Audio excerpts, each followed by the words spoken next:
Eat That Frog. By Brian Tracy. My own story. Let me tell you a little about myself, the origins of this little book. I started off in life with few advantages, aside from a curious mind. I did poorly in school and left without graduating. I worked at laboring jobs for several years. My future did not appear promising. As a young man, I got a job on a tramp freighter and went off to see the world. For 8 years, I traveled and worked, and then traveled some more, eventually visiting more than 80 countries on 5 continents. When I could no longer find a laboring job, I got into sales, knocking on doors, working on straight commission. I struggled from sale to sale until I began looking around me and asking, why is it that other people are doing better than I am? Then I did something that changed my life. I went and asked other successful people what they were doing. And they told me. And I did what they advised me to do, and my sales went up. Eventually, I became so successful that they made me a sales manager. As a sales manager, I used the same strategy. I found out what other successful managers were doing and then did it myself. This process of learning and applying what I had learned changed my life. I am still amazed at how simple and obvious it is. Just find out what other successful people do and do the same things until you get the same results. Wow! What an idea! Simply put, some people are doing better than others because they do things differently and they do the right things right. Especially, they use their time far, far better than the average person. Coming from an unsuccessful background, I had developed deep feelings of inferiority and inadequacy. I had fallen into the mental trap of assuming that people who were doing better than me were actually better than me. What I learned was that this was not necessarily true. They were just doing things differently, and what they had learned to do, within reason, I could learn as well. This was a revelation to me. I was both amazed and excited with this discovery. I still am. I realized that I could change my life and achieve almost any goal I could set if I just found out what others were doing in that area and then did it myself until I got the same results they were getting. Within 1 year of starting in sales, I was a top salesman. A year after I was made a manager, I was a vice president in charge of a 95-person sales force in 6 countries. I was 25 years old. Over the years, I have worked in 22 different jobs, started and built several companies, earned a business degree from a major university, learned to speak French, German, and Spanish and been a speaker, trainer or consultant for more than 500 companies. I currently give talks and seminars to more than 250,000 people each year, with audiences as large as 20,000 people. Throughout my career, I have found a simple truth.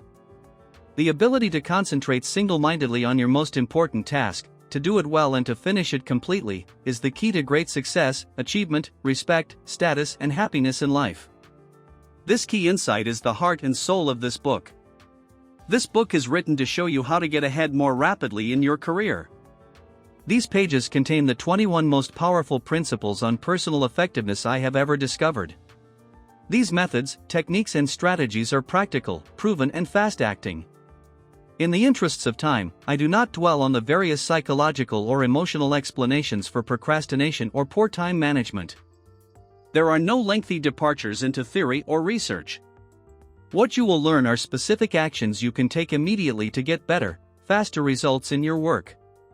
Every idea in this book is focused on increasing your overall levels of productivity, performance, and output, on making you more valuable in whatever you do. You can apply many of these ideas to your personal life as well.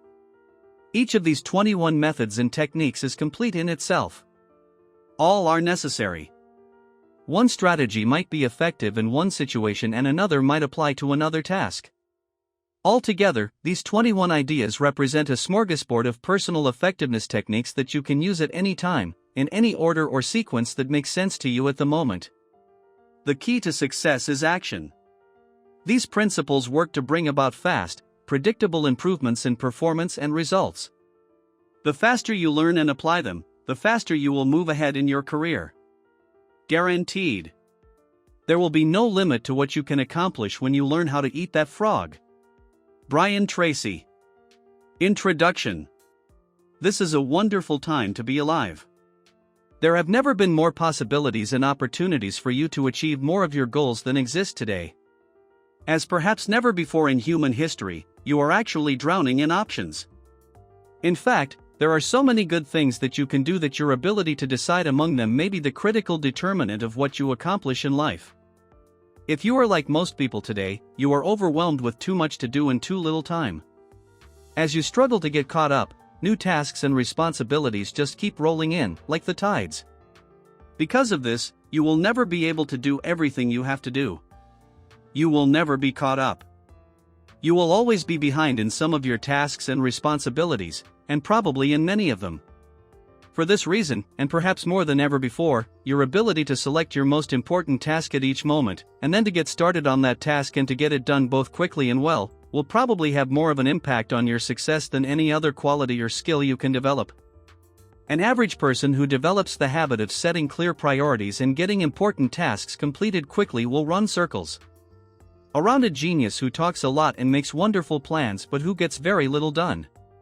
It has been said for many years that if the first thing you do each morning is to eat a live frog, you can go through the day with the satisfaction of knowing that that is probably the worst thing that is going to happen to you all day long.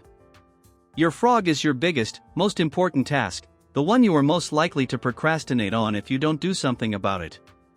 It is also the one task that can have the greatest positive impact on your life and results at the moment. It has also been said that, if you have to eat two frogs, eat the ugliest one first.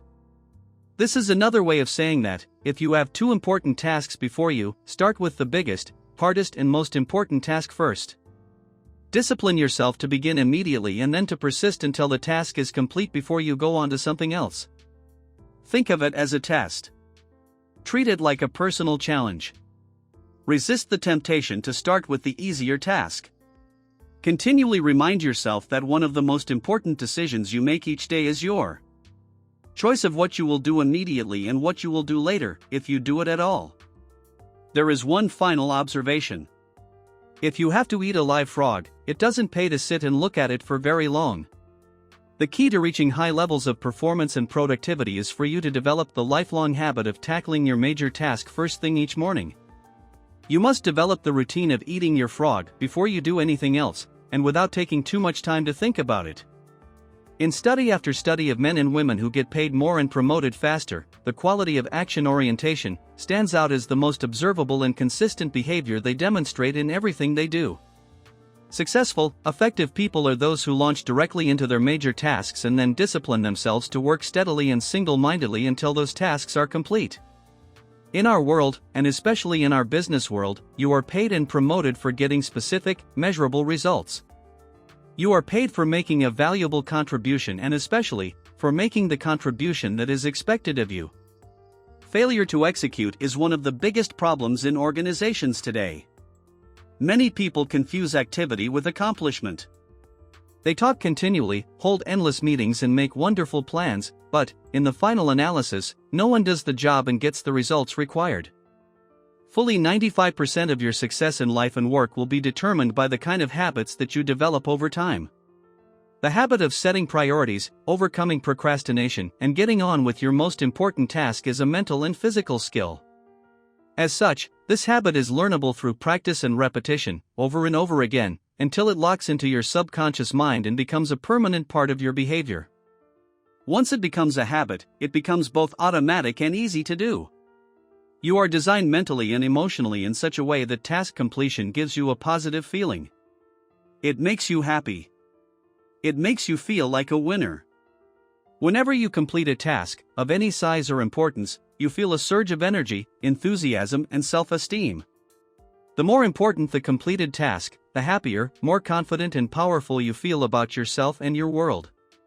Important task completion triggers the release of endorphins in your brain. These endorphins give you a natural high. The endorphin rush that follows successful completion of any task makes you feel more creative and confident. Here is one of the most important of the so-called secrets of success. It is that you can actually develop a positive addition to endorphins and to the feeling of enhanced clarity, confidence, and competence that they trigger. When you develop this addiction, almost without thinking you begin to organize your life in such a way that you are continually starting and completing ever more important tasks and projects. You actually become addicted, in a very positive sense, to success and contribution. One of the keys to your living a wonderful life, having a successful career and feeling terrific about yourself is for you to develop the habit of starting and finishing important jobs. At that point, this behavior takes on a power of its own and you find it easier to complete important tasks than not to complete them. You remember the story of the man who stops the musician on the street of New York and asks how he can get to Carnegie Hall. The musician replies, "Practice, man, practice." Practice is the key to mastering any skill. Fortunately, your mind is like a muscle. It grows stronger and more capable with use. With practice, you can learn any behavior or develop any habit that you consider either desirable or necessary. You need 3 key qualities to develop the habits of focus and concentration. They are all learnable. They are decision, discipline, and determination. First, make a decision to develop the habit of task completion. Second, discipline yourself to practice the principles you are about to learn over and over until you master them. And finally, back everything you do with determination until the habit is locked in and becomes a permanent part of your personality. There is a special way that you can accelerate your progress toward becoming the highly productive, effective, efficient person that you want to be. It consists of your thinking continually about the rewards and benefits of being an action-oriented, fast-moving, focused person. See yourself as the kind of person who gets important jobs done quickly and well on a consistent basis. Your mental picture of yourself has a powerful effect on your behavior. Visualize yourself as the person you intend to be in the future. Your self-image, the way you see yourself on the inside, largely determines your performance on the outside. As professional speaker Jim Cathcart says, "The person you see is the person you will be." You have a virtually unlimited ability to learn and develop new skills, habits, and abilities. When you train yourself, through repetition and practice, to overcome procrastination and get your most important tasks completed quickly, you will move yourself onto the fast track in your life and career and step on the accelerator. Eat that frog. Chapter 1: Set the table.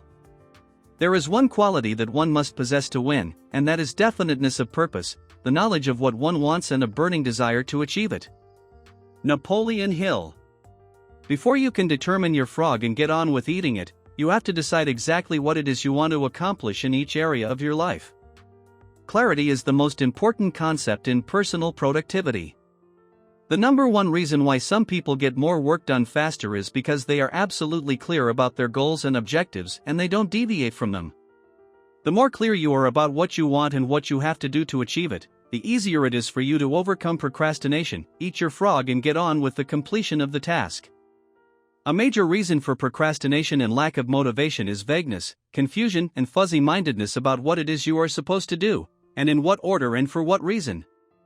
You must avoid this common condition with all your strength by striving for ever greater clarity in everything you do. Only about 3% of adults have clear, written goals. These people accomplish 5 and 10 times as much as people of equal or better education and ability but who, for whatever reason, have never taken the time to write out exactly what it is they want.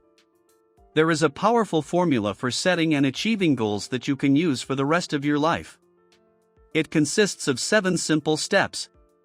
Any one of these steps can double and triple your productivity if you are not currently using it. Many of my graduates have increased their incomes dramatically in a matter of a few years, or even a few months, with this simple, 7-part method. Step number 1: decide exactly what you want. Either decide for yourself or sit down with your boss and discuss your goals and objectives until you are absolutely, crystal clear about what is expected of you and in what order of priority.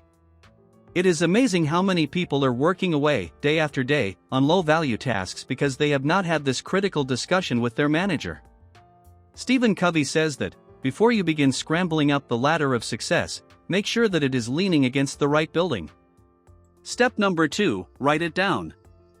Think on paper. When you write your goal down, you crystallize it and give it tangible form. You create something that you can touch and see. On the other hand, a goal or objective that is not in writing is merely a wish or a fantasy. It has no energy behind it. Unwritten goals lead to confusion, vagueness, misdirection, and numerous mistakes. Step number 3, set a deadline on your goal. A goal or decision without a deadline has no urgency. It has no real beginning or end. Without a definite deadline accompanied by the assignment or acceptance of specific responsibilities for completion, you will naturally procrastinate and get very little done. Step number 4, make a list of everything that you can think of that you are going to have to do to achieve your goal. As you think of new activities, add them to your list. Keep building your list until it is complete. A list gives you a visual picture of the larger task or objective. It gives you a track to run on. It dramatically increases the likelihood that you will achieve your goal as you have defined it and on schedule. Step number 5, organize the list into a plan. Organize your list by priority and sequence. Take a few minutes to decide what you need to do first and what you can do later. Decide what has to be done before something else and what needs to be done afterwards. Even better, lay out your plan visually, in the form of a series of boxes and circles on a sheet of paper. You'll be amazed at how much easier it is to achieve your goal when you break it down into individual tasks. With a written goal and an organized plan of action, you will be far more productive and efficient than someone who is carrying his goals around in his mind. Step number 6, take action on your plan immediately. Do something. Do anything. An average plan vigorously executed is far better than a brilliant plan on which nothing is done. For you to achieve any kind of success, execution is everything. Step number 7, resolve to do something every single day that moves you toward your major goal. Build this activity into your daily schedule. Read a specific number of pages on a key subject. Call on a specific number of prospects or customers. Engage in a specific period of physical exercise. Learn a certain number of new words in a foreign language. Never miss a day. Keep pushing forward. Once you start moving, keep moving. Don't stop. This discipline alone, can make you one of the most productive and successful people of your generation. Clear written goals have a wonderful effect on your thinking. They motivate you and galvanize you into action. They stimulate your creativity, release your energy, and help you to overcome procrastination as much as any other factor. Goals are the fuel in the furnace of achievement. The bigger your goals and the clearer they are, the more excited you become about achieving them. The more you think about your goals, the greater becomes your inner drive and desire to accomplish them. Think about your goals and review them daily. Every morning when you begin, take action on the most important task you can accomplish to achieve your most important goal at the moment. Chapter 2, Plan every day in advance. Planning is bringing the future into the present so you can do something about it now. Alan Lakian. You have heard the old question, how do you eat an elephant? One bite at a time. How do you eat your biggest, ugliest frog? The same way, you break it down into specific step-by-step activities and then you start on the first one. Your mind, your ability to think, plan and decide, is your most powerful tool for overcoming procrastination and increasing your productivity. Your ability to set your goals, plan and take action on them determines the course of your life. The very act of thinking and planning unlocks your mental powers, triggers your creativity and increases your mental and physical energies. Conversely, as Alex Mackenzie wrote, action without planning is the cause of every failure. Your ability to plan well, in advance of beginning, is a measure of your overall competence. The better the plan you have, the easier it is for you to overcome procrastination, to get started, to eat your frog and then to keep going. One of your top goals at work should be for you to get the highest possible return on your investment of mental, emotional, and physical energy. The good news is that every minute spent in planning saves as many as 10 minutes in execution. It only takes about 10 or 12 minutes for you to plan out your day, but this small investment of time will save you at least 2 hours, 100 to 120 minutes, in wasted time and diffused effort throughout the day. You may have heard of the 6P formula. It says, proper prior planning prevents poor performance. When you consider how helpful planning can be in increasing your productivity and performance, it is amazing how few people practice it every single day. And planning is really quite simple to do. All you need is a piece of paper and a pen. The most sophisticated Palm Pilot, computer program or time planner is based on the same principle. It is based on your sitting down and making a list of everything you have to do before you begin. Always work from a list. When something new comes up, add it to the list before you do it. You can increase your productivity and output by 25% or more from the first day that you begin working consistently from a list. Make out your list the night before, at the end of the workday. Move everything that you have not yet accomplished onto your list for the coming day and then add everything that you have to do the next day. When you make out your list the evening or the night before, your subconscious mind works on your list all night long while you sleep. Often you will wake up with great ideas and insights that you can use to get your job done faster and better than you had initially thought. The more time you take to make written lists of everything you have to do in advance, the more effective and efficient you will be. There are different lists that you need for different purposes. First, you should create a master list on which you write down everything you can think of that you want to do sometime in the future. This is the place where you capture every idea that comes to or every new task or responsibility that comes up. You can then sort out the items later. Second, you should have a monthly list that you make up at the end of the month for the month ahead. This may contain items transferred from your master list. Third, you should have a weekly list where you plan your entire week in advance. This is a list that is under construction as you go through the current week. This discipline of systematic time planning can be very helpful to you. Many people have told me that the habit of taking a couple of hours at the end of each week to plan the coming week has increased their productivity dramatically and changed their lives completely. This technique will work for you as well. Finally, you transfer items from your monthly and weekly lists onto your daily list. These are the specific activities that you are going to accomplish that day. As you work through the day, tick off the items on your list as you complete them. This activity gives you a visual picture of accomplishment. It generates a feeling of success and forward motion. Seeing yourself working progressively through your list motivates and energizes you. It raises your self-esteem and self-respect. Steady, visible progress propels you forward and helps you to overcome procrastination. When you have a project of any kind, begin by making a list of every step that you will have to complete to finish the project from beginning to end. Organize the project by priority and sequence. Lay it out in front of you on paper or on a computer so that you can see it. Then go to work on one task at a time. You will be amazed at how much you get done in this way. As you work through your lists, you will feel more and more effective and powerful. You will feel more in control of your life. You will be naturally motivated to do even more. You will think better and more creatively, and you will get more and better insights that enable you to do your work even faster. As you work steadily through your lists, you will develop a sense of positive forward momentum that enables you to overcome procrastination. This feeling of progress gives you more energy and keeps you going throughout the day. One of the most important rules of personal effectiveness is the 10-90 rule. This rule says that the first 10% of time that you spend planning and organizing your work before you begin will save you as much as 90% of the time in getting the job done once you get started. You only have to try this rule once to prove it to yourself.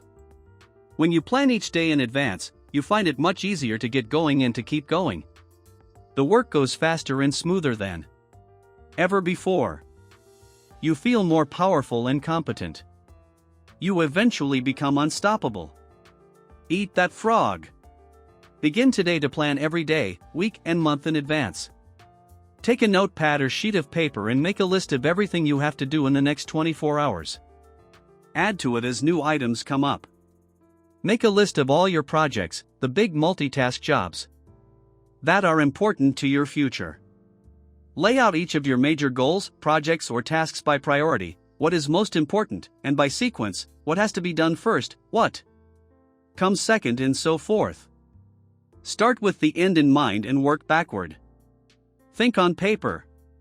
Always work from a list. You'll be amazed at how much more productive you become, and how much easier it is to eat your frog.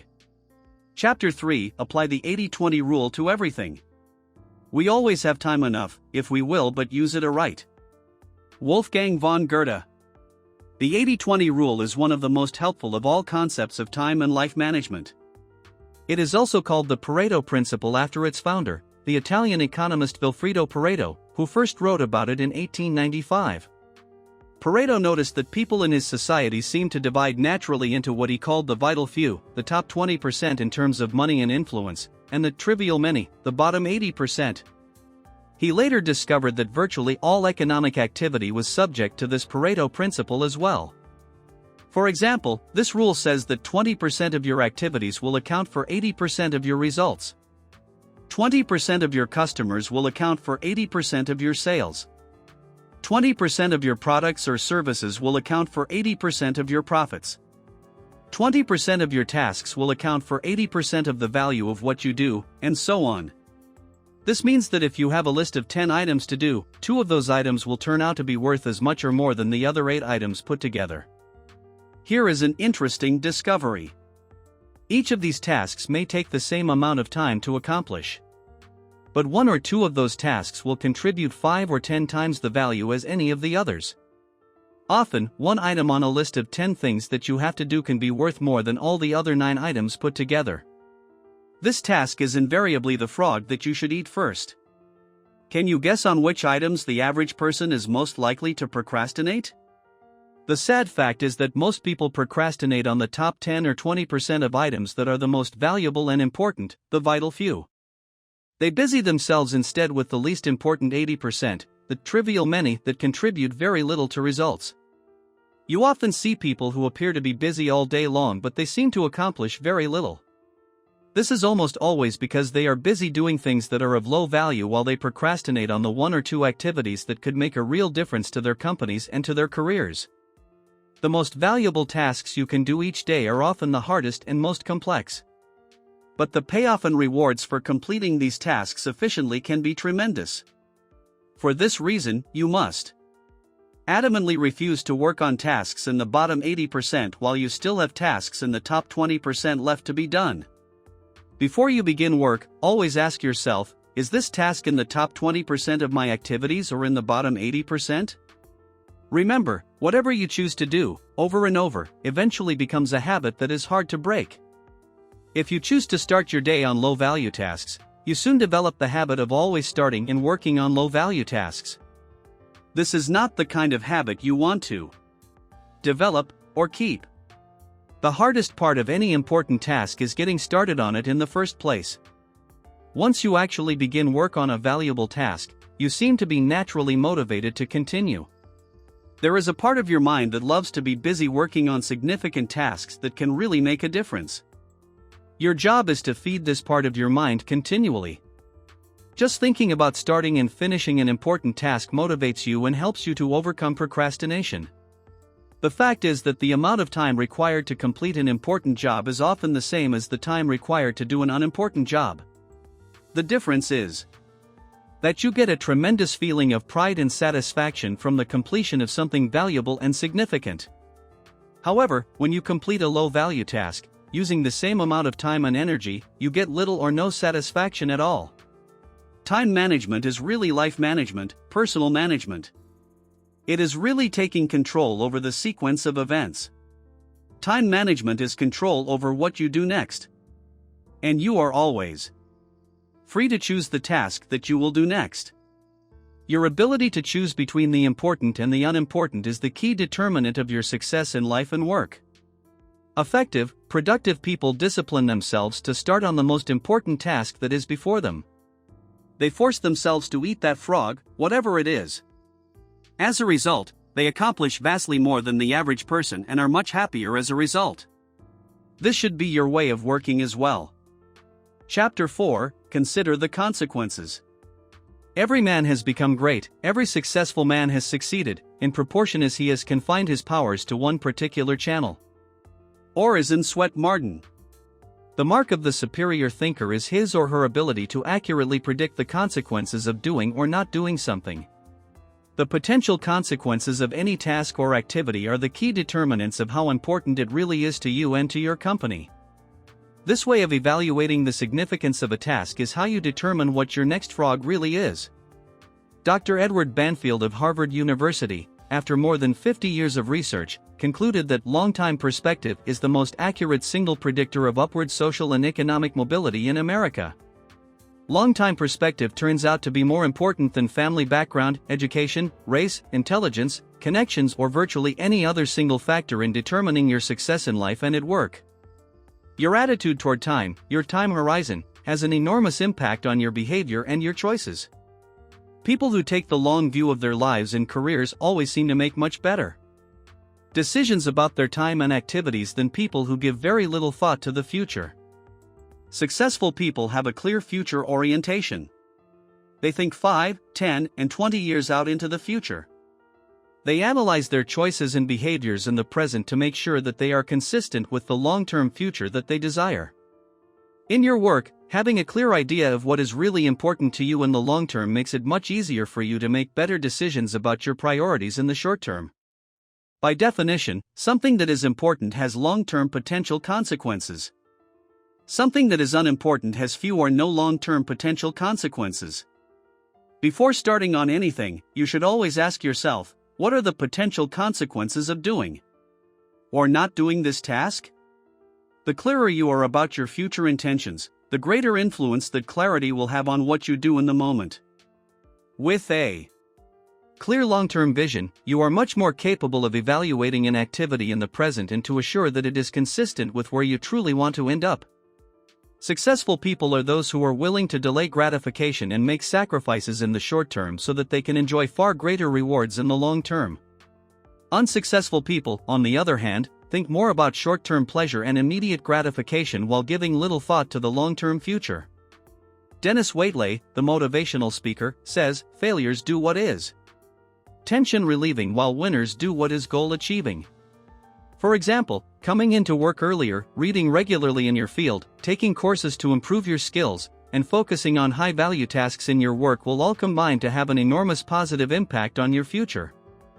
On the other hand, coming into work at the last moment, reading the newspaper, drinking coffee, and socializing with your coworkers may seem fun and enjoyable in the short term, but it inevitably leads to lack of promotion, underachievement, and frustration in the long term. If there is a task or activity with large potential positive consequences, make it a top priority and get started on it immediately. If there is something that can have large potential negative consequences if it is not done quickly and well, that becomes a top priority as well. Whatever your frog is, resolve to gulp it down first thing. Motivation requires motive.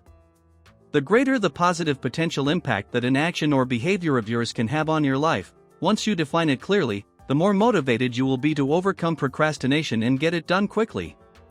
Keep yourself focused and forward-moving by continually starting and completing those tasks that can make a major difference to your company and to your future.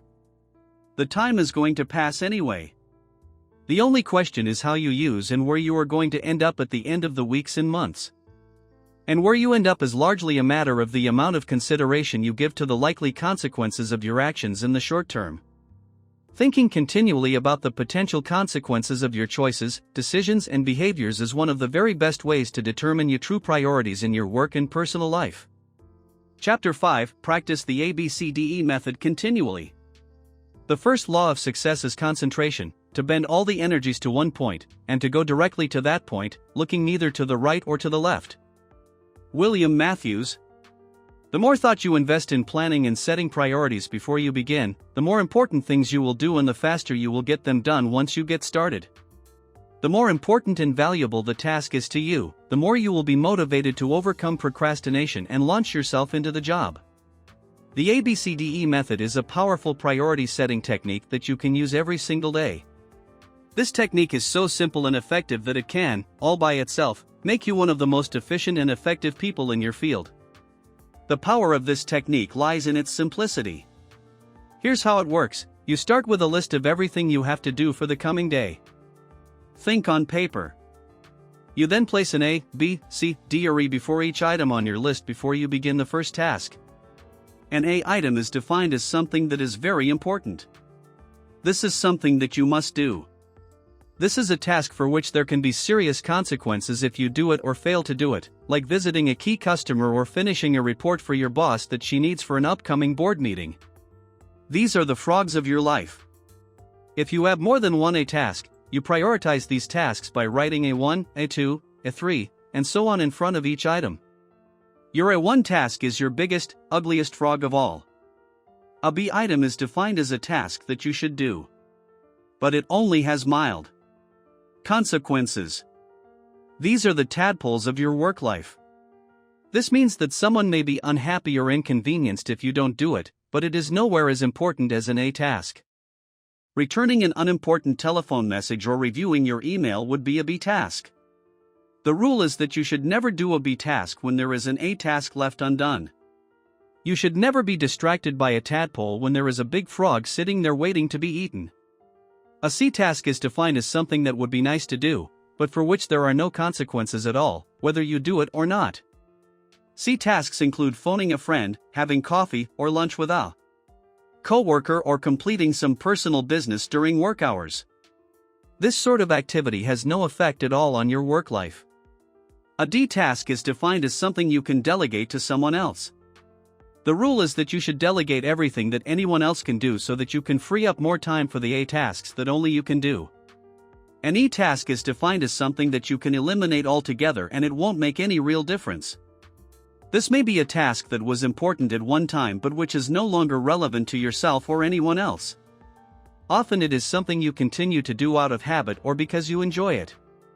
After you have applied the ABCDE method to your list, you will now be completely organized and ready to get more important things done faster. The key to making this ABCDE method work is for you to now discipline yourself to start immediately on your A1 task and then stay at it until it is complete. Use your willpower to get going and stay going on this one job, the most important single task you could possibly be doing. Eat the whole frog and don't stop until it's finished completely. Your ability to think through, analyze your work list and determine your A1 task is the springboard to higher levels of accomplishment and greater self-esteem, self-respect, and personal pride. When you develop the habit of concentrating on your A1 most important activity, on eating your frog, you will start getting more done than any 2 or 3 people around you. Chapter 6: Focus on key result areas. When every physical and mental resource is focused, one's power to solve a problem multiplies tremendously. Norman Vincent Peale. Why are you on the payroll?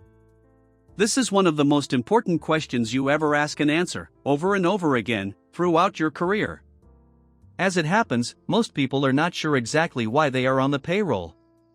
But if you are not crystal clear about why it is that you are on the payroll and what results you have been hired to accomplish, it is very hard for you to perform at your best and get paid more and promoted faster. In its simplest terms, you have been hired to get specific results. A wage or a salary is a payment for a specific quality and quantity of work that can be combined with the work of others to create a product or service that customers are willing to pay for. Each job can be broken down into about 5 to 7 key result areas, seldom more. These are the results that you absolutely, positively have to get to fulfill your responsibilities and make your maximum contribution to your organization. Key result areas are similar to the vital functions of the body, such as blood pressure, heart rate, respiratory rate, and brainwave activity. An absence of any one of these vital functions leads to the death of the organism. By the same token, your failure to perform in a critical result area of your work can lead to the end of your job as well. For example, the key result areas of management are planning, organizing, staffing, delegating, supervising, measuring, and reporting. These are the results that a manager must get to succeed in his or her area of responsibility. There is essential knowledge and skill that you must have for your job. These demands are constantly changing. There are core competencies that you have developed that make it possible for you to do your job in the first place. But there are always key results that are central to your work and which determine your success or failure in your job. A key result area is defined as something for which you are completely responsible. This means that if you don't do it, it doesn't get done. A key result area is an activity that is under your control. It is an output of your work that becomes an input or a contributing factor to the work of others. The starting point of high performance is for you to first of all identify the key result areas of your work. Discuss them with your boss. Make a list of your output responsibilities and make sure that the people above you, next to you and below you are in agreement with it. For example, for a salesperson, prospecting and opening new accounts is a key result area. This activity is the key to the entire sales process. Closing a sale is a key result area. When the sale is made, it triggers the activities of many other people to produce and deliver the product or service. For a company owner or key executive, negotiating a bank loan is a key result area. Hiring the right people and delegating effectively are both key result areas. For a receptionist or secretary, typing a letter or answering the phone and transferring the caller quickly and efficiently are defined as key result areas. A person's ability to perform these tasks quickly and well largely determines their pay and promotability. Once you have determined your key result areas, the second step is for you to grade yourself on a scale of 1 to 10 in each of those areas. Where are you strong and where are you weak? Where are you getting excellent results and where are you underperforming? This rule says that you could be exceptional in 6 out of 7 key result areas but really poor in the 7th. And your poor performance in the 7th area will hold you back and determine how much you achieve with all your other skills. This weakness will act as a drag on your effectiveness and be a constant source of friction and frustration. For example, delegating is a key result area for a manager. This skill is the key leverage point that enables a manager to manage, to get results through others. A manager who cannot delegate properly is held back from using all his or her other skills at their maximum level of effectiveness. Poor delegation skills alone can lead to failure in the job. One of the major reasons for procrastination and delay in the workplace is that people avoid jobs and activities in those areas where they have performed poorly in the past. Instead of setting a goal and making a plan to improve in a particular area, most people avoid that area altogether, which just makes the situation worse. The reverse of this is that, the better you become in a particular skill area, the more motivated you will be to perform that function, the less you will procrastinate and the more determined you will be to get it finished. The fact is that everybody has both strengths and weaknesses. Refuse to rationalize, justify, or defend your areas of weakness. Instead, identify them clearly. Set a goal and make a plan to become very good in each of those areas. Just think.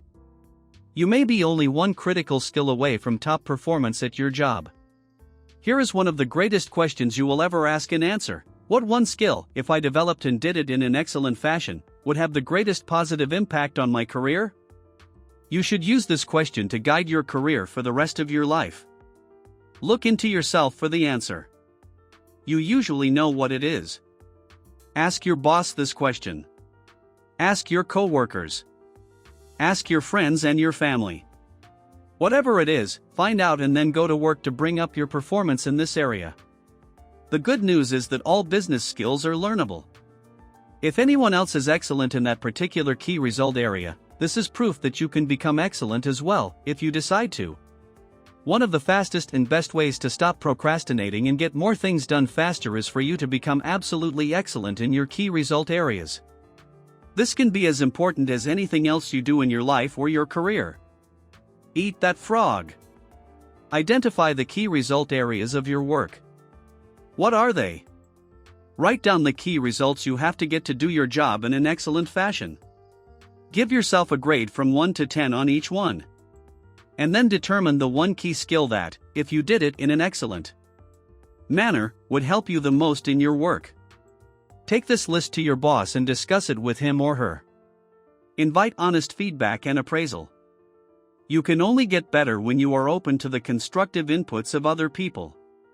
Discuss your results with your staff and coworkers. Talk them over with your spouse.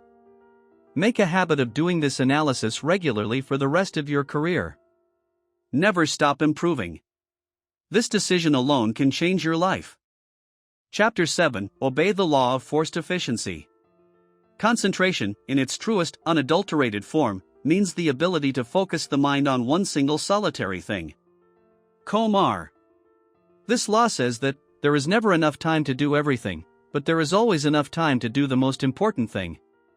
Put another way, you cannot eat every tadpole and frog in the pond, but you can eat the biggest and ugliest one, and that will be enough, at least for the time being. When you run out of time and the consequences for non-completion of a key task or project can be really serious, you always seem to find the time to get it done, often at the very last minute.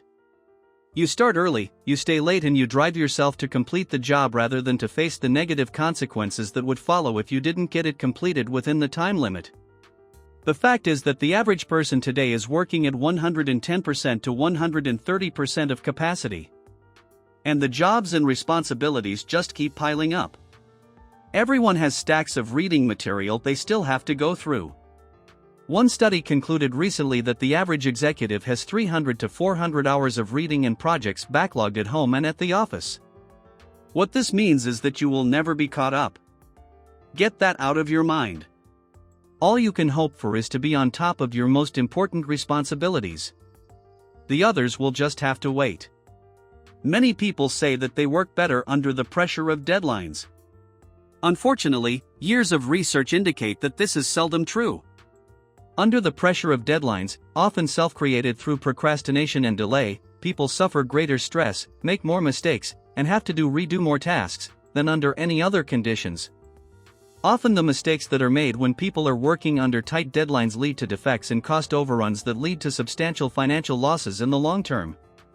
Sometimes the job actually takes much longer to complete when people rush to get the job done at the last minute and then have to redo it. There are 3 questions that you can use on a regular basis to keep yourself focused on getting your most important tasks completed on schedule. The first question is, what are my highest value activities? Put another way, what are the biggest frogs that you have to eat to make the greatest contribution to your organization? To your family? To your life in general? This is one of the most important questions you can ask and answer. What are your highest value activities? First, think this through for yourself. Then, ask your boss. Ask your coworkers and subordinates. Ask your friends and family.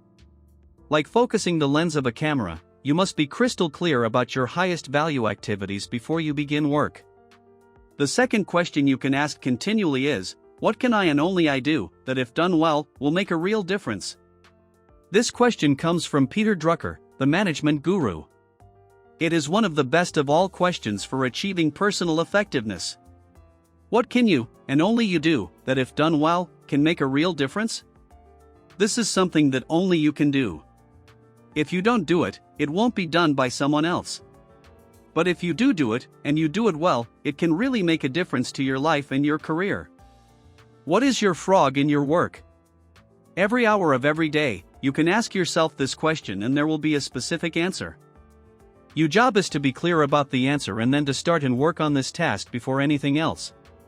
The third question you can ask is, what is the most valuable use of my time, right now? What is my biggest frog of all at this moment? This is the core question of time management.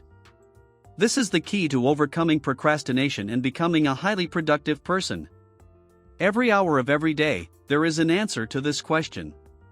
Your job is to ask yourself the question, over and over again, and to always be working on the answer to it, whatever it is. Do first things first and second things not at all. As Goethe said, the things that matter most must never be at the mercy of the things that matter least. The more accurate your answers to these questions, the easier it will be for you to set clear priorities, to overcome procrastination and to get started on that one activity that represents the most valuable use of your time. Eat that frog. Your most powerful thinking tool for success is your ability to discriminate between one priority and another. Take a few minutes each day and sit quietly where you cannot be disturbed. During this time, let your mind relax and just think about your work and activities, without stress or pressure. In almost every case, during this time of solitude, you will receive wonderful insights and ideas that will save you enormous amounts of time when you apply them back on the job. Often you will experience breakthroughs that will change the direction of your life and work. Chapter 8: Prepare thoroughly before you begin. No matter what the level of your ability, you have more potential than you can ever develop in a lifetime. James T. McKay. One of the best ways for you to overcome procrastination and get more things done faster is for you to have everything you need at hand before you begin. When you are fully prepared, you are like a cocked gun or an archer with an arrow pulled back taut in the bow. You just need one small mental push to get started on your highest value tasks. This is like getting everything ready to prepare a complete meal, such as eating a big frog. You get all the ingredients out on the counter in front of you and then begin putting the dinner together, one step at a time. Begin by clearing off your desk or workspace so that you only have one task in front of you. If necessary, Put everything on the floor or on the table behind you. Gather all the information, reports, details, papers, and work materials that you will require to complete the job. Have them at hand so you can reach them without getting up or moving.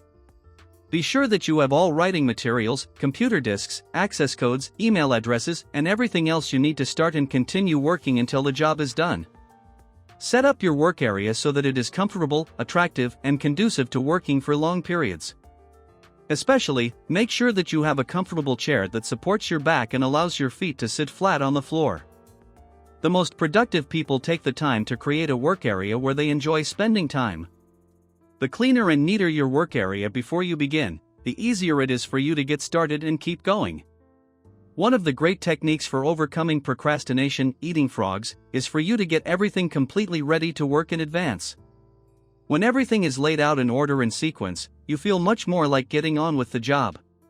It is amazing how many books never get written, how many degrees never get completed, how many life-changing tasks never get started because people fail to take the first step of preparing everything in advance. Los Angeles attracts people from all over America who dream of writing a successful movie script and selling it to one of the studios. They move to Los Angeles and work at low-level jobs for years while they dream of writing and selling a popular script. Recently, the Los Angeles Times sent a reporter out onto Wilshire Boulevard to interview passers-by. When people came along, he asked them one question: "How is your script coming?" 3 out of 4 passers-by replied, "Almost done." The sad fact is that almost done probably meant not yet started. Don't let this happen to you. When you sit down, with everything in front of you, ready to go, assume the body language of high performance. Sit up straight, sit forward and away from the back of the chair. Carry yourself as though you were an efficient, effective, high-performing personality. Then, pick up the first item and say to yourself, "Let's get to work," and plunge in. And once you've started, keep going until the job is finished. Chapter 9: Do your homework. The only certain means of success is to render more and better service than is expected of you, no matter what your task may be. O.G. Mandino. This is one of the most important personal productivity principles of all. Learn what you need to learn so that you can do your work in an excellent fashion. The better you become at eating a particular type of frog, the more likely you are to just plunge in and get it done. A major reason for delay and procrastination is a feeling of inadequacy, lack of confidence, or inability in a key area of the task. A single area where you feel weak or deficient is enough to discourage you from starting the job at all. Continually upgrade your skills in your key result areas. Remember, however good you are today, your knowledge and skill is becoming obsolete at a rapid rate. As Pat Riley, the basketball coach, said, "If you're not getting better, you're getting worse." One of the most helpful of all time management techniques is for you to get better at your key tasks. Personal and professional improvement is one of the best time savers there is. The better you are at a key task, the more motivated you are to launch into it. The better you are, the more energy and enthusiasm you have. When you know that you can do a job well, you find it easier to overcome procrastination and get the job done faster and better than under any other circumstances. One piece of information or one additional skill can make an enormous difference in your ability to do the job well. Identify the most important things you do and then make a plan to continually upgrade your skills in those areas. Refuse to allow a weakness or a lack of ability in any area to hold you back. Everything is learnable. And what others have learned, you can learn as well. When I began to write my first book, I was discouraged because I could only use the hunt and peck method of typing. I soon realized that I had to learn to touch type if I was ever going to write and rewrite a 300-page book. So I bought a touch typing program for my computer and practiced for 20 to 30 minutes every day for 3 months. By the end of that time, I was typing 40 to 50 words per minute. With this skill, I have been able to write a dozen books that have now been published all over the world. The best news is that you can learn whatever skills you need to be more productive and more effective. You can become a touch typist if necessary. You can become an expert with a computer. You can become a terrific negotiator or a super salesperson. You can learn to speak in public. You can learn to write effectively and well. These are all skills you can acquire, as soon as you decide to and make them a priority. Read in your field for at least 1 hour every day. Get up a little earlier in the morning and read for 30 to 60 minutes in a book or magazine that contains information that can help you to be more effective and productive at what you do. Take every course and seminar available on key skills that can help you. Attend the conventions and business meetings of your profession or occupation. Go to the sessions and workshops. Sit up front and take notes. Purchase the audio recordings of the programs. Dedicate yourself to becoming one of the most knowledgeable and competent people in your field. Finally, listen to audio programs in your car. The average car owner sits behind the wheel 500 to 1,000 hours each year while driving from place to place. Turn driving time into learning time. You can become one of the smartest, most capable, and highest paid people in your field simply by listening to educational audio programs as you drive around. The more you learn and know, the more confident and motivated you feel. The better you become, the more capable you will be of doing even more in your field. The more you learn, the more you can learn. Just as you can build your physical muscles through physical exercise, you build your mental muscles with mental exercises. And there is no limit to how far or how fast you can advance except for the limits you place on your own imagination. Chapter 10: Leverage your special talents. Do your work. Not just your work and no more, but a little more for the lavishing's sake, that little more that is worth all the rest. Dean Briggs. You are remarkable. You have special talents and abilities that make you different from every other person who has ever lived. There are frogs you can eat, or learn to eat, that can make you one of the most important people of your generation. There are certain things that you can do, or that you can learn to do, that can make you extraordinarily valuable to yourself and to others. Your job is to identify your special areas of uniqueness and then to commit yourself to becoming very, very good in those areas. Your most valuable asset, in terms of cash flow, is your earning ability. Your ability to work enables you to bring tens of thousands of dollars into your life every year by simply applying your knowledge and skills to your world. This is your ability to eat specific frogs faster and better than others. You could lose everything you own, your house, your car, your job, your bank account, but as long as you still had your earning ability, you could make it all back and more besides. Take stock of your unique talents and abilities on a regular basis. What is it that you do especially well? What are you good at? What do you do easily and well that is difficult for other people? Looking back at your career, what has been most responsible for your success in life and work to date? What have been the most significant frogs you have eaten in the past? You are designed in such a way that you will most enjoy doing the very things that you have the ability to be the very best at. What is it that you enjoy the most about your work? What kind of frogs do you most enjoy eating? The very fact that you enjoy something means that you probably have within yourself the capability to be excellent in that area. One of your great responsibilities in life is for you to decide what it is that you really love to do and then to throw your whole heart into doing that special thing very, very well. Look at the various things you do. What is it that you do that gets you the most compliments and praise from other people?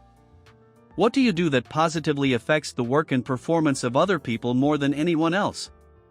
Successful people are invariably those who have taken the time to identify what they do well and most enjoy. They know what they do that really makes a difference in their work, and they then concentrate on that task or area of activity exclusively. You should always focus your best energies and abilities on starting and completing those key tasks where your unique talents and abilities enable you to do it well and make a significant contribution. You cannot do everything, but you can do those few things in which you excel, the few things that can really make a difference. Chapter 11: Identify your key constraints. Concentrate all your thoughts on the task at hand. The sun's rays do not burn until brought to a focus. Alexander Graham Bell. What is holding you back? What sets the speed at which you achieve your goals? What determines how fast you move from where you are to where you want to go?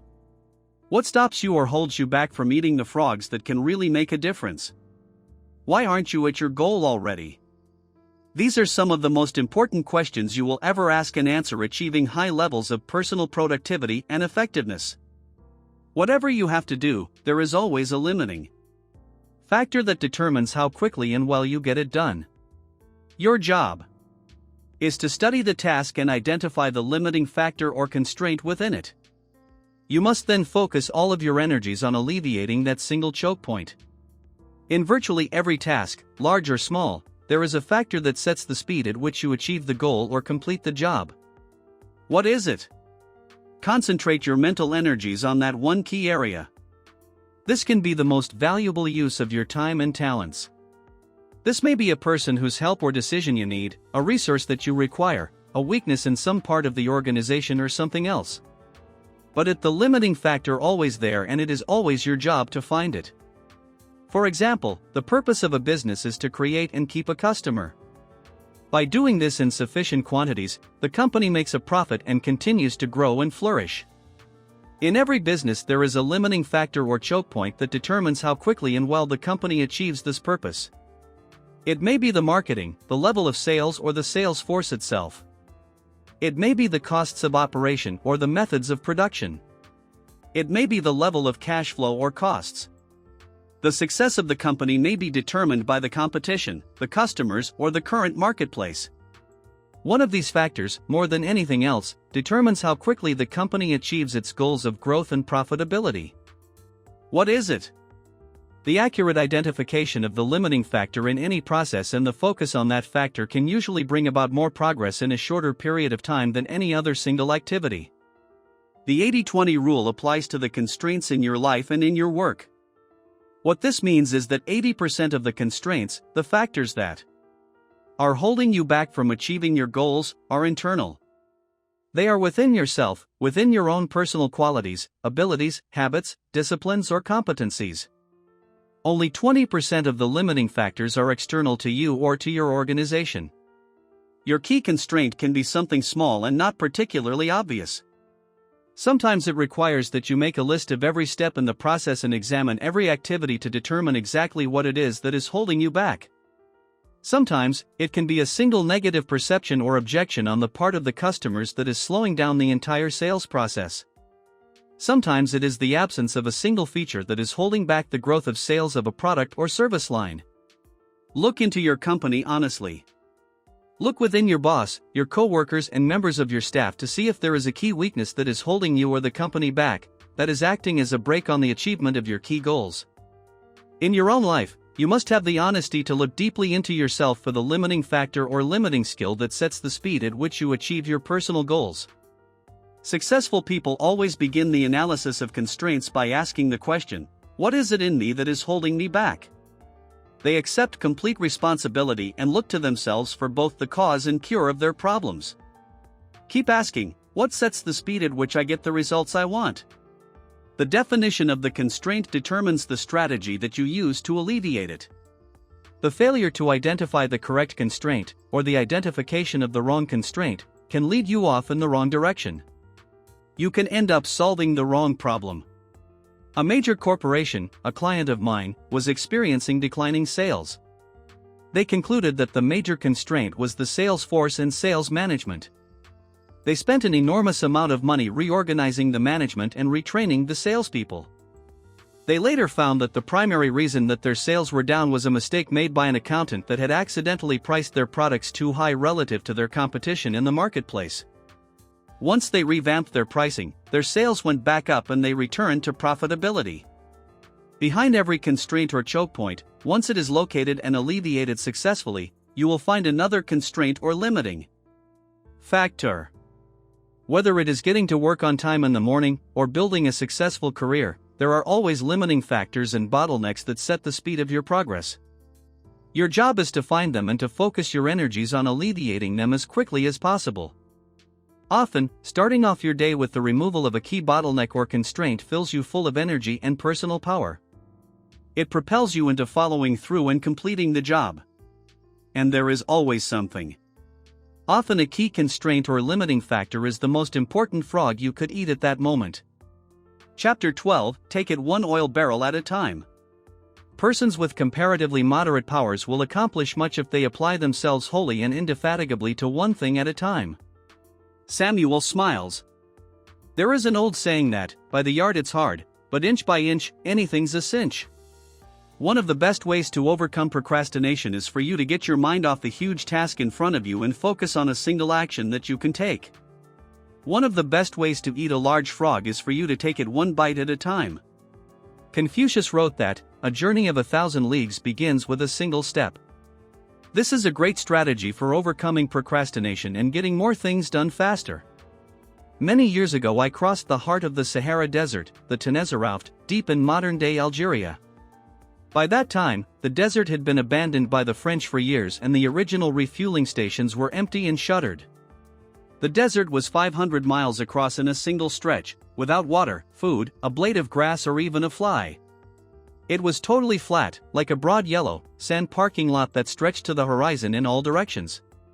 More than 1,300 people had perished in the crossing of that stretch of the Sahara in previous years. Often drifting sands had obliterated the track across the desert and the travelers had gotten lost in the night. To counter this lack of features in the terrain, the French had marked the track with black, 55-gallon oil drums, 5 kilometers apart, at exactly the curvature of the earth as you crossed that flat wasteland. Because of this, wherever you were in the daytime, you could see 2 oil barrels, the one you had just passed and the one 5 kilometers ahead. And that was enough. All you had to do was to steer for the next oil barrel. As a result, we were able to cross the biggest desert in the world by simply taking it one oil barrel at a time. In the same way, you can accomplish the biggest task in your life by disciplining yourself to take it just one step at a time. Your job is to go as far as you can see. You will then see far enough to go further. To accomplish a great task, you must step out in faith and have complete confidence that your next step will soon become clear to you. Remember the wonderful advice, leap and the net will appear. A great life, a great career is built by performing one task at a time, quickly and well. And then going on to the next task. Financial independence is achieved by saving a little money every single month, year after year. Health and fitness are accomplished by just eating a little less and exercising a little more, day after day and month after month. You can overcome procrastination and accomplish extraordinary things by just taking the first step, by getting started toward your goal and by then taking it one step, one oil barrel at a time. Chapter 13, Put the pressure on yourself. The first requisite for success is to apply your physical and mental energies to one problem incessantly without growing weary. Thomas Edison. The world is full of people who are waiting for someone to come along and motivate them to be the kind of people they wish they could be. The problem is that no one is coming to the rescue. These people are waiting for a bus on a street where no buses pass. As a result, if they don't take charge of their lives and put the pressure on themselves, they can end up waiting forever. And that is what most people do. Only about 2% of people can work entirely without supervision. We call these people leaders. This is the kind of person you are meant to be. Your job is to form the habit of putting the pressure on yourself, and not waiting for someone else to come along and do it for you. You must choose your own frogs and then make yourself eat them in their order of importance. The standards you set for your own work and behavior should be higher than anyone else could set for you. Make it a game with yourself to start a little earlier, work a little harder and stay a little later. Always look for ways to go the extra mile, to do more than you are paid for. Your self-esteem, the core of your personality, has been defined by the psychologist Nathaniel Branden as your reputation with yourself. You build up or pull down your reputation with yourself with everything you do, or fail to do. The good news is that you feel terrific about yourself whenever you push yourself to do your best, whenever you go beyond where the average person would normally quit. Imagine each day that you have just received an emergency message and that you will have to leave town tomorrow for a month. If you had to leave town for a month, what would you absolutely make sure got done before you left? Whatever it is, go to work on that task right now. Imagine that you just received all expenses paid vacation as a prize, but you will have to leave tomorrow morning on the vacation or it will be given to someone else. What would you be determined to get finished before you left so that you could take that vacation? Whatever it is, start on that one job immediately. Successful people continually put the pressure on themselves to perform at high levels. Unsuccessful people have to be instructed and supervised and pressured by others. One of the great ways for you to overcome procrastination is by working as though you only had one day to get all your most important jobs done before you left for a month or went on vacation. By putting the pressure on yourself, you accomplish more and better tasks, faster than ever before. You become a high-performance, high-achieving personality.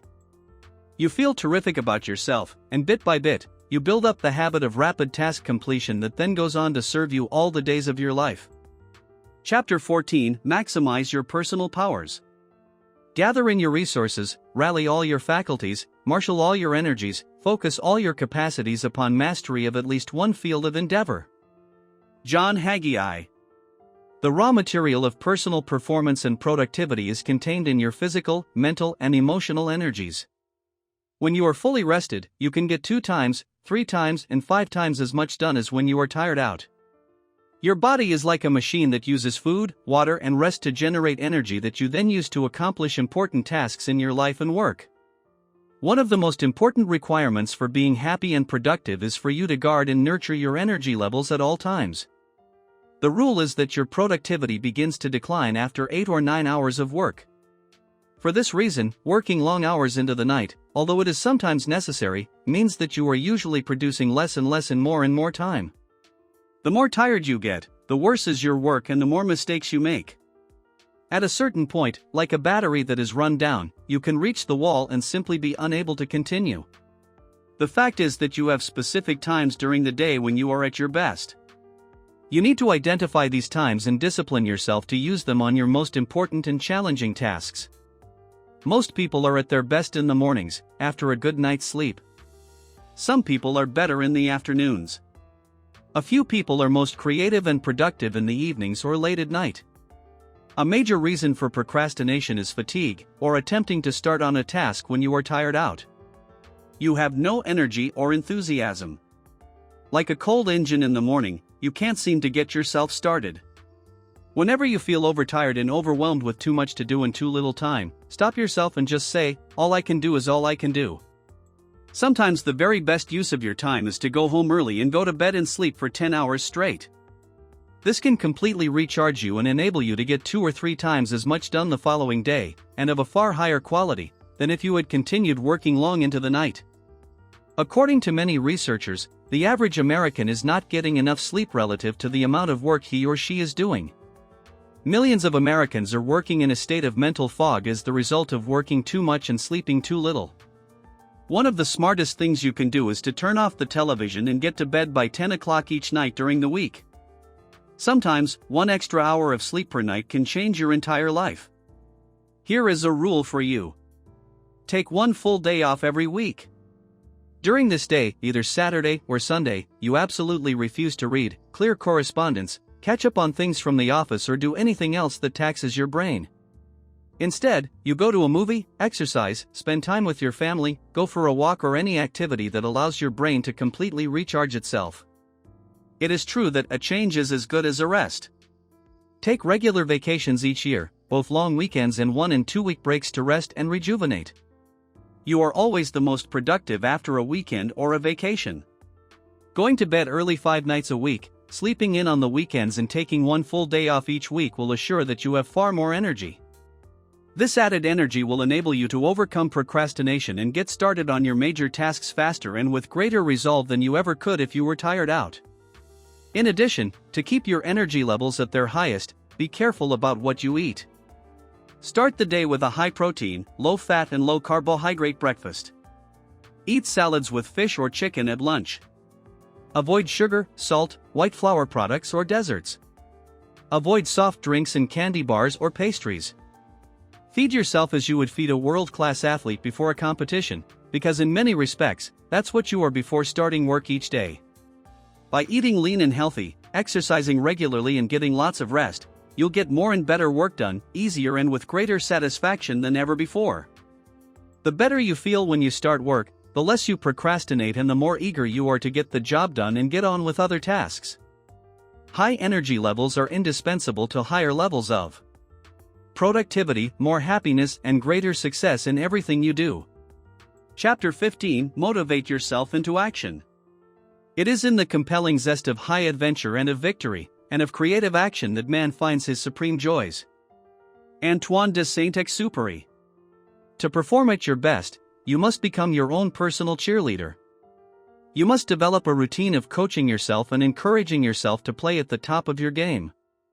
Fully 95% of your emotions, positive or negative, are determined by how you talk to yourself on a minute-to-minute basis. It is not what happens to you but the way that you interpret the things that are happening to you that determines how you feel. It is your version of events that largely determines whether they motivate or demotivate you, whether they energize or de-energize you. To keep yourself motivated, you must resolve to become a complete optimist. You must determine to respond positively to the words, actions, and reactions of the people and situations around you. You must refuse to let the unavoidable difficulties and setbacks of daily life affect your mood or emotions. Your level of self-esteem, how much you like and respect yourself, is central to your levels of motivation and persistence. You should talk to yourself positively all the time to boost your self-esteem. Say things like, "I like myself. I like myself," over and over until you begin to believe it and behave like a person with a high-performance personality. To keep yourself motivated, and to overcome feelings of doubt or fear, continually tell yourself, "I can do it. I can do it." When people ask you how you are, always tell them, "I feel terrific." No matter how you really feel at the moment, or what is happening in your life, resolve to remain cheerful and upbeat. It's been said that you should never share your problems with others because 80% of people don't care about your problems anyway, and the other 20% are kind of glad that you've got them in the first place. In study after study, psychologists have determined that optimism is the most important quality you can develop for personal and professional success and happiness. It seems that optimists have 3 special behaviors, all learned through practice and repetition. First, optimists look for the good in every situation. No matter what goes wrong, they always look for something good or beneficial. And not surprisingly, they always seem to find it. Second, optimists always seek the valuable lesson in every setback or difficulty. They believe that difficulties come not to obstruct, but to instruct. They believe that each setback or obstacle contains a valuable lesson they can learn and grow from, and they are determined to find it. Third, optimists always look for the solution to every problem. Instead of blaming or complaining when things go wrong, they become action-oriented. They ask questions like, "What's the solution? What can we do now? What's the next step?" In addition, people who are habitually optimistic, positive, and upbeat think and talk continually about their goals. They think and talk about the future and where they are going rather than the past and where they came from. They are always looking forward rather than backward. When you continually visualize your goals and ideals and talk to yourself in a positive way, you feel more focused and energized. You feel more confident and creative. You experience a greater sense of control and personal power. And the more positive and motivated you feel, the more eager you are to get started and the more determined you are to keep going. Chapter 16, Practice Creative Procrastination. Make time for getting big tasks done every day. Plan your daily workload in advance. Single out the relatively few small jobs that absolutely must be done immediately in the morning. Then go directly to the big tasks and pursue them to completion. Boardroom reports. Creative procrastination is one of the most effective of all personal performance techniques. It can change your life. The fact is that you can't do everything that you have to do. You have to procrastinate on something. Put off eating smaller or less ugly frogs. Eat the biggest and ugliest frogs before anything else. The difference between high performers and low performers is largely determined by what they choose to procrastinate on. Since you must procrastinate anyway, decide today to procrastinate on low-value activities. Decide to procrastinate, outsource, delegate and eliminate those activities that don't make much of a contribution to your life in any case. Get rid of the tadpoles and focus on the frogs. Here is a key point. To set proper priorities, you must set posteriorities as well. A priority is something that you do more of and sooner, while a posteriority is something that you do less of and later, if at all. One of the most powerful of all words in time management is the word no. Say no to anything that is not a high-value use of your time and your life. Say it early and say it often. The fact is that you have no spare time. As we say, your dance card is full. For you to do something new, you must complete or stop doing something old. Getting in requires getting out. Picking up means putting down. Creative procrastination is the act of thoughtfully and deliberately deciding upon the exact things you are not going to do right now, if ever. Most people engage in unconscious procrastination. They procrastinate without thinking about it. As a result, they procrastinate on the big, hard, valuable, important tasks that can have significant long-term consequences to their lives and careers. You must avoid this common tendency at all costs. Your job is to deliberately procrastinate on those tasks that are of low value so that you have more time for those tasks that can really make a difference in your life and work. Continually review your duties and responsibilities to identify those time-consuming tasks and activities that you can abandon with no real loss. This is an ongoing responsibility for you that never ends. For example, a friend of mine, when he was single, was an avid golfer. He liked to golf 3 and 4 times a week, 3 to 4 hours each time. Over a period of years, he started a business, got married, and had 2 children. But he still played golf 3 to 5 times a week until he finally realized that his time on the golf course was causing him enormous stress at home and at the office. It was only by abandoning most of his golf games that he could get his life back under control. Continually review your life and work to find those time-consuming tasks and activities that you can abandon with no real loss. Cut down on television watching and spend the time saved with your family, or reading, or exercising, or doing something that enhances your life. Look at your work activities and identify the tasks that you could delegate or eliminate to free up more time for the work that really counts. Begin today to practice creative procrastination, to set priorities wherever and whenever you can. This decision alone could change your life. Chapter 17, Do the most difficult task first. The longer I live, the more I am certain that the great difference between men, between the feeble and the powerful, between the great and the insignificant, is energy, invincible determination, a purpose once fixed, and then death or victory. Sir Thomas Fowell Buxton. One of the best techniques for overcoming procrastination and getting more things done faster is for you to start work by doing your most difficult task first.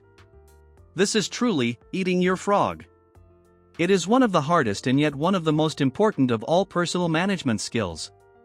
You develop this habit by following these steps. First, at the end of your workday, or on the weekend, you make a list of everything you have to do the next day.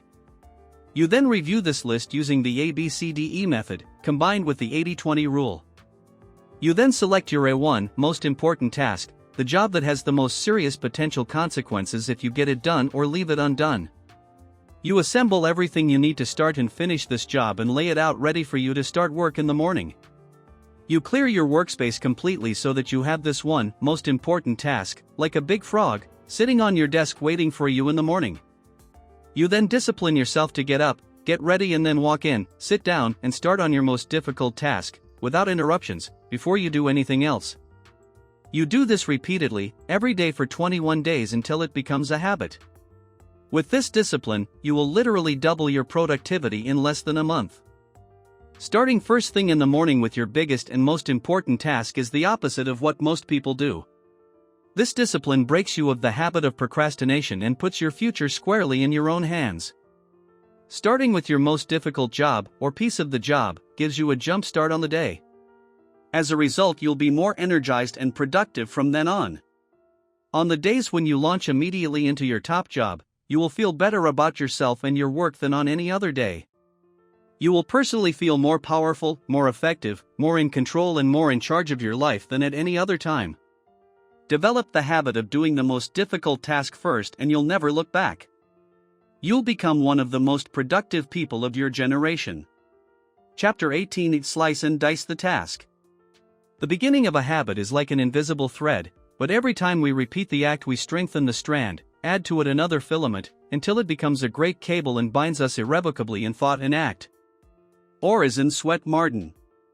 A major reason for procrastinating on big, important tasks is that they appear so large and formidable when you first approach them. One technique that you can use to cut a big task down to size is the salami slice method of getting work done. With this method, you lay out the task in detail and then resolve to do just one slice of the job for the time being, like eating a roll of salami, one slice at a time. Or like eating one piece of a frog at a time. Psychologically, you will find it easier to do a single, small piece of a large project than to start on the whole job. Often, once you have started and completed a single part of the job, you will feel like doing just one more slice. Soon, you will find yourself working through the job one part at a time, and before you know it, the job will be completed. An important point to remember is that you have deep within you an urge to completion, or what is often referred to as a compulsion to closure. This means that you actually feel happier and more powerful when you start and complete a task of any kind. You satisfy a deep subconscious need to bring finality to a job or project.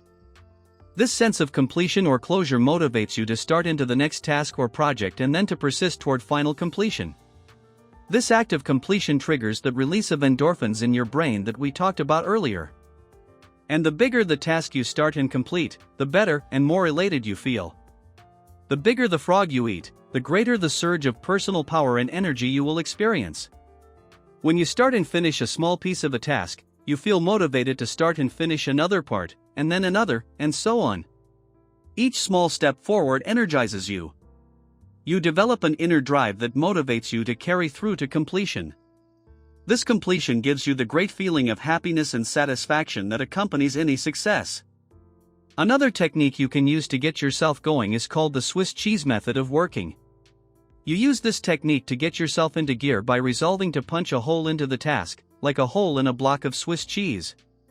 You Swiss cheese a task when you resolve to work for a specific time period on a task. This may be as little as 5 or 10 minutes, after which you will stop and do something else.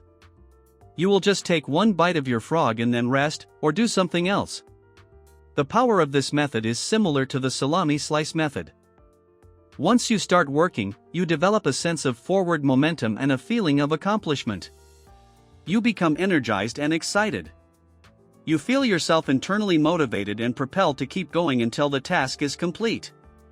You should try the salami slice or the Swiss cheese method on any task that seems overwhelming when you approach it for the first time. You will be amazed at how helpful these techniques are in overcoming procrastination. I have several friends who have become best-selling authors by simply resolving to write one page, or even one paragraph per day until the book was completed. And you can do the same. Chapter 19, Create Large Chunks of Time. Nothing can add more power to your life than concentrating all of your energies on a limited set of targets. Nido Cubian. This strategy requires a commitment from you to work at scheduled times on large tasks. Most of the really important work you do requires large chunks of unbroken time to complete. Your ability to create and carve out these blocks of high-value, highly productive time is central to your ability to make a significant contribution to your work and to your life. Successful salespeople set aside a specific time period each day to phone prospects. Rather than procrastinating or delaying on a task that they don't particularly like, they resolve that they will phone for one solid hour between 10 and 11 a.m. and they then discipline themselves to follow through on their resolutions. Many business executives set aside a specific time each day to call customers directly to get feedback. Some people allocate specific 30 to 60-minute time periods each day for exercise. Many people read in the great books 15 minutes each night before retiring. In this way, over time, they eventually read dozens of the best books ever written. The key to the success of this method of working in specific time segments is for you to plan your day in advance and specifically schedule a fixed time period for a particular activity or task. You make work appointments with yourself and then discipline yourself to keep them. You set aside 30, 60, and 90-minute time segments that you use to work on and complete important tasks. Many highly productive people schedule specific activities in pre-planned time slots all day long. These people build their work lives around accomplishing key tasks one at a time. As a result, they become more and more productive and eventually produce 2 times, 3 times, and 5 times as much as the average person. A time planner, broken down by day, hour, and minute, organized in advance, can be one of the most powerful, personal productivity tools of all. It enables you to see where you can consolidate and create blocks of time for concentrated work. During this working time, you turn off the telephone, eliminate all distractions and work non-stop.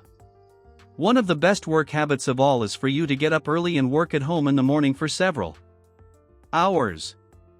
You can get 3 times as much work done at home without interruptions as you ever could in a busy office where you are surrounded by people and bombarded by phone calls. When you fly on business, you can create your office in the air by planning your work thoroughly before you depart. When the plane takes off, you can work non-stop for the entire flight. You will be amazed at how much work you can go through when you work steadily in an airplane, without interruptions. One of the keys to high levels of performance and productivity is for you to make every minute count. Use travel and transition time, what is often called gifts of time, to complete small chunks of larger tasks. Remember, the pyramids were built one block at a time. A great life and a great career is built one task, and often, one part of a task, at a time. Your job in time management is to deliberately and creatively organize the concentrated time periods you need to get your key jobs done well, and on schedule. Chapter 20: Develop a sense of urgency. Do not wait, the time will never be just right. Start where you stand, and work with whatever tools you may have at your command, and better tools will be found as you go along. Napoleon Hill. Perhaps the most outwardly identifiable quality of a high-performing man or woman is action orientation. Highly productive people take the time to think, plan, and set priorities. They then launch quickly and strongly toward their goals and objectives. They work steadily, smoothly, and continuously and seem to go through enormous amounts of work in the same time period that the average person spends socializing, wasting time, and working on low-value activities. When you work on high-value tasks at a high and continuous level of activity, you can actually enter into an amazing mental state called flow. Almost everyone has experienced this at some time. Really successful people are those who get themselves into this state far more often than the average.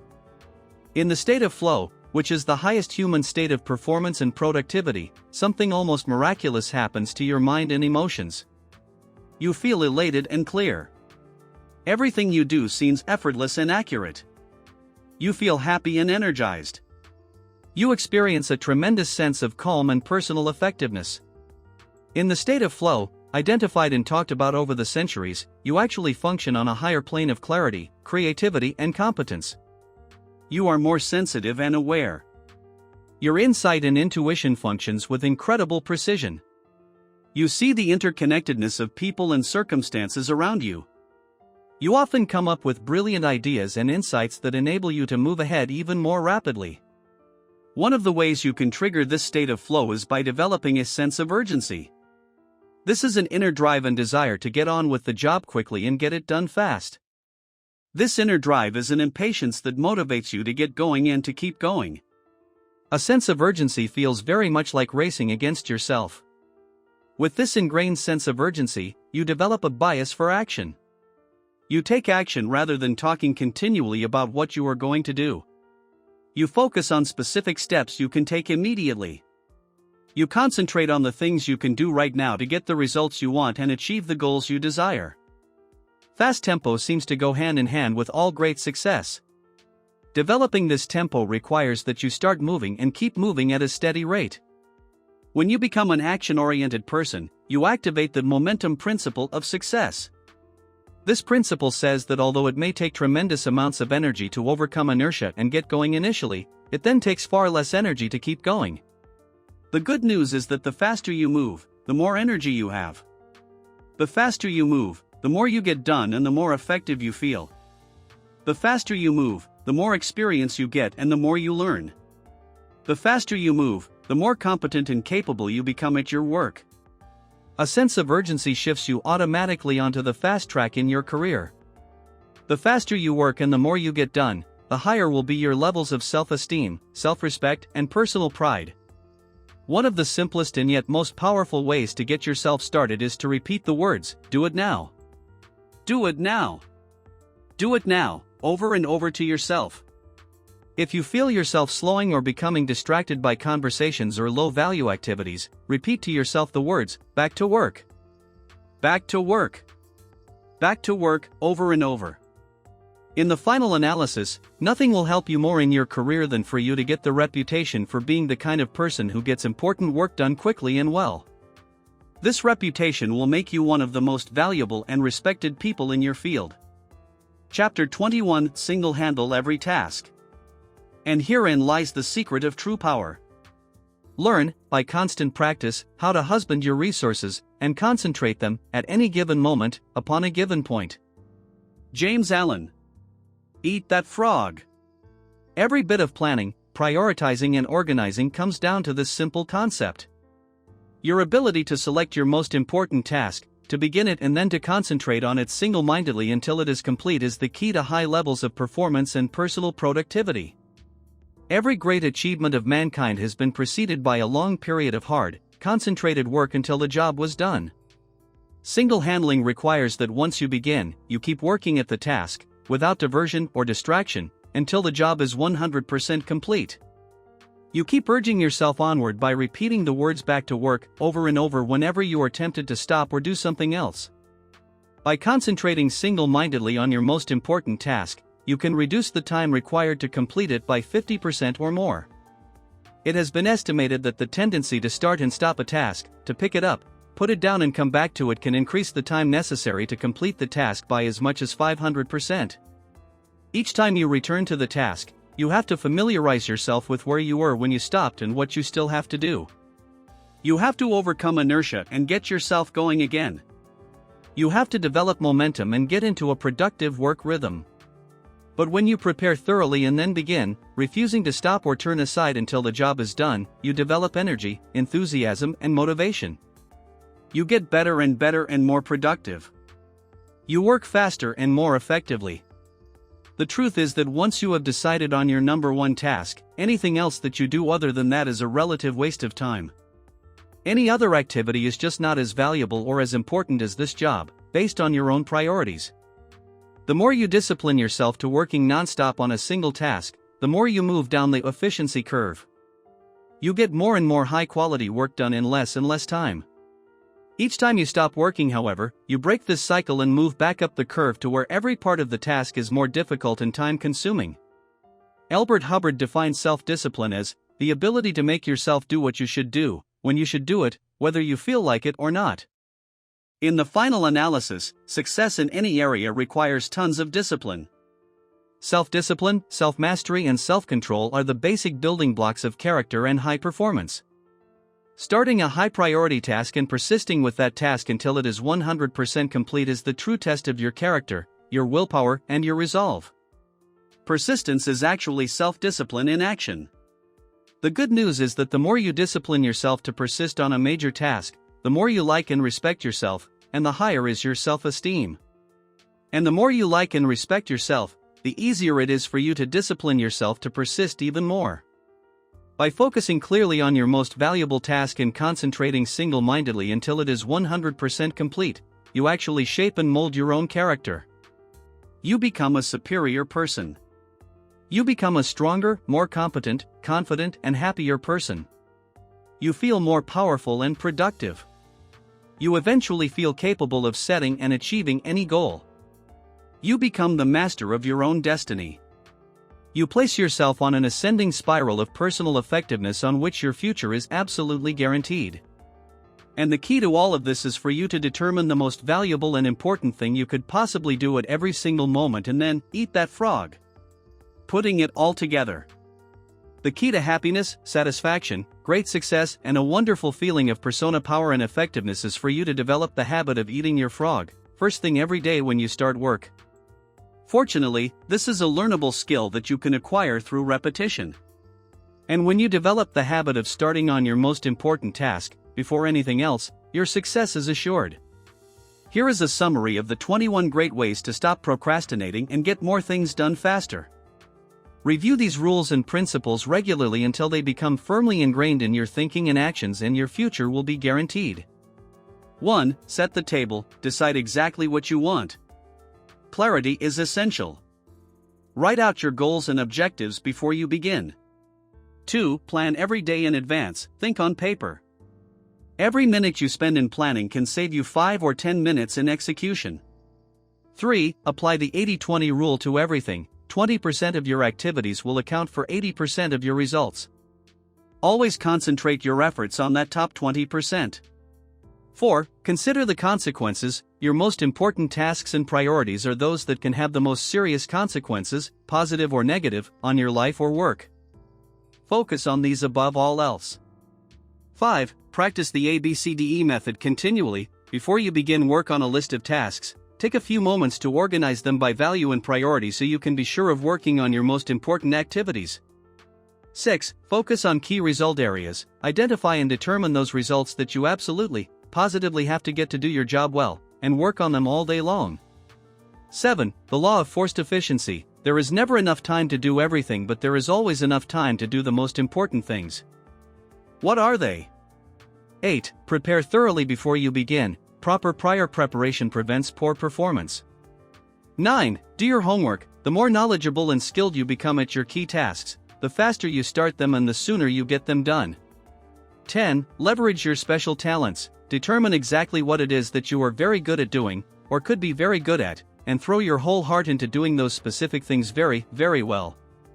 11. Identify your key constraints. Determine the bottlenecks or choke points, internally or externally, that set the speed at which you achieve your most important goals and focus on alleviating them.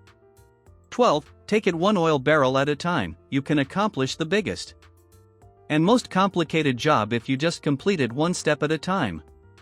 13. Put the pressure on yourself. Imagine that you have to leave town for a month and work as if you had to get all your major tasks completed before you left.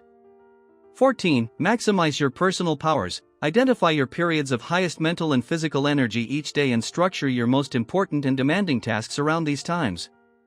Get lots of rest so you can perform at your best. 15. Motivate yourself into action. Be your own cheerleader. Look for the good in every situation. Focus on the solution rather than the problem. Always be optimistic and constructive. 16. Practice creative procrastination. Since you can't do everything, you must learn to deliberately put off those tasks that are of low value so that you have enough time to do the few things that really count. 17. Do the most difficult task first. Begin each day with your most difficult task, the one task that can make the greatest contribution to yourself and your work, and resolve to stay at it until it is complete. 18. Slice and dice the task. Break large, complex tasks down into bite-sized pieces and then just do one small part of the task to get started. 19. Create large chunks of time. Organize your days around large blocks of time where you can concentrate for extended periods on your most important tasks. 20. Develop a sense of urgency. Make a habit of moving fast on your key tasks. Become known as a person who does things quickly and well. 21. Single-handle every task. Set clear priorities. Start immediately on your most important task and then work without stopping until the job is 100% complete. This is the real key to high performance and maximum personal productivity. Make a decision to practice these principles every day until they become second nature to you. With these habits of personal management as a permanent part of your personality, your future will be unlimited. Just do it. Eat that frog.